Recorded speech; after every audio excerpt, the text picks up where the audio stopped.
Hey, people of God. So, this message, first of all, Merry Christmas, Happy Holidays. But this message right here comes from a dream that I had last night.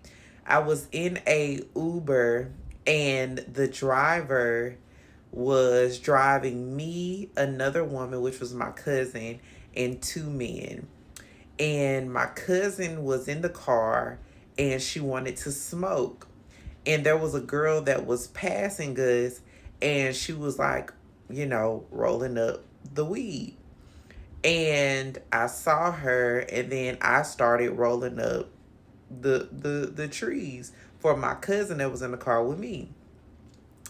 And I did it like no one. When I did smoke, I don't smoke or drink anymore, but when I did smoke, I never had to be taught to roll up. I knew from watching people for years doing it, I had like a memory on how to do it.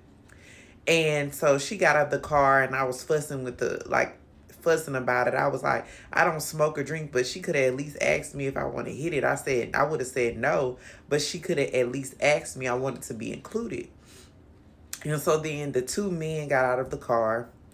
And after they got out of the car, it was just me and the Uber driver. And so the Uber driver was telling me about how he had been in sexual sin and how he had been trying to stop, but he couldn't stop. And as we were driving, there was a train that had went off the tracks into the street. And we like went over this hurdle. And we went over this hurdle. I asked him, I said, when is your birthday? He said December 25th. I said, mm-hmm.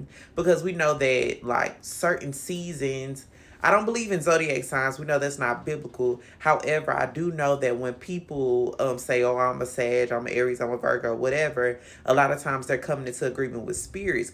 And so sometimes you can know the spirit that a person has come into agreement with if you can identify what they have given their allegiance to. And so when he said that, I said, mm-hmm. And so I said, well, here's the good thing about it. I said, when Jesus died on the cross, he died with his hands wide open. So that means that you can return to him at any time. He's waiting for you. And so there are some people that didn't celebrate or barely celebrated or won't believe in Jesus. And it's because you're in a constant sin. Jesus is waiting for you. He died on the cross with his hands wide open, and he wants you to turn to him, come back to him. He's waiting for you. I love y'all. Shalom, shalom, and Merry Christmas.